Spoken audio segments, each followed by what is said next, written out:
உளுந்துல இருக்கக்கூடிய சத்துக்கள். கருப்பு உளுந்து, வெள்ளை உளுந்துன்னு இருக்கு. அதாவது தோல் நீக்கப்பட்டது வெள்ளை உளுந்து. ஆனா சத்துக்கள் மிக அதிகமா உள்ளது கண்டிப்பா கருப்பு உளுந்து தான். இதுல இருக்கக்கூடிய சத்துக்கள் என்னென்ன அப்படின்னு பாருங்களேன்.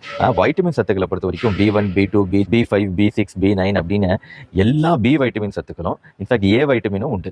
ஸோ இது ஒரு வைட்டமின்களோட தங்க சுரங்கம்னே சொல்லலாம் உளுந்தை பொறுத்த வரைக்கும். ரெண்டாவது இதுல இருக்கக்கூடிய இரும்பு சத்து, கால்சியம், மெக்னீசியம், பாஸ்பரஸ், துத்தநாகம், செம்பு, செலீனியம் பிளஸ் கால்சியம், பொட்டாசியம், நார்ச்சத்து, புரதச்சத்து, இது எல்லாமே ஒரு கம்ப்ளீட் பேக்கேஜ் நம்ம உடம்போட ஆரோக்கியத்துக்கு. ஏன்னா தோல் பிரச்சனைகள் குறையும், இதயம் பலப்படும், ரத்தத்துல சிவப்பு அணுக்கள் அதிகரிக்கும், ரத்த ஓட்டம் நல்லா இருக்கும், நார்ச்சத்து செரிமானத்துக்கு உதவும், புரதச்சத்து நம்ம தசைகளுக்கு வலு சேர்க்கும், நம்ம உடம்பில் ஏற்படக்கூடிய வலி, அலர்ச்சி, வீக்கம் போன்ற விஷயங்களை குறைக்கக்கூடியது இதுல இருக்கக்கூடிய சத்துக்கள். நரம்பு சம்பந்தப்பட்ட பிரச்சனைகள் கூட, மனச்சோர்வு, நரம்பு பலவீனம், நினைவாற்றல் கம்மியா இருக்கிறது போன்ற விஷயங்கள் கூட உளுந்த நம்ம ரெகுலரா எடுக்கும்போது குறையும். ஈவன் முடிகளோட ஆரோக்கியத்துக்கு நல்லது.